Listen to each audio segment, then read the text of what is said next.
સાહેબ હવે પહેલા તો સોના ચાંદી પર ઈ-વે બિલ હતું નહીં, પછી હાલમાં સોના ચાંદીના મુવમેન્ટ પર ઈ-વે બિલ સરકાર દ્વારા નિયમ લેવામાં આવ્યો છે કે ભાઈ ઈ-વે બિલ બનાવવાનું. તો હાલમાં એના શું નિયમો છે? સોના ચાંદી આમ પ્રિશિયસ મેટલ્સ તરીકે ક્લાસિફાય થાય એટલે એનું મુવમેન્ટ જે છે એ નોર્મલ કોર્સમાં જેટલું પબ્લિકલી ડિસ્ક્લોઝ ન થાય એ સેફટી સિક્યોરિટી માટે બધા માટે સારું હતું.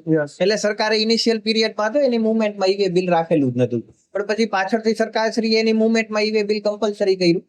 બટ જો વિથિન ગુજરાતમાં તમે સોના ચાંદીની મુવમેન્ટ કરતા હોય તો 2 લાખ રૂપિયા સુધીની લિમિટ સુધી તમે ઈ-વે બિલ ન બનાવો તો ચાલે. Okay. 2 લાખનું કેલ્ક્યુલેશન સેમ જ કરવાનું, હા. ટેક્સ મારે Yes. કિંમત જોવાની થાય. પણ ગુજરાત બહાર જો મુવમેન્ટ કરતો હોય તો પાછી લિમિટ 50,000 ની જ લાગુ પડે. તો Okay. ત્યાં 2 લાખની લિમિટ નથી.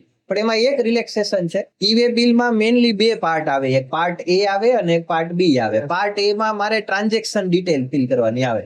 ટ્રાન્ઝેક્શન ડિટેલ એટલે મેનલી મારા ઇનવોઇસ કે ડિલિવરી ચલન રિલેટેડ ડિટેલ આવે. Yes. અને પાર્ટ બી માં મારે વ્હીકલ કે ટ્રાન્સપોર્ટેશન રિલેટેડ ડિટેલ ફિલઅપ કરવાની આવે.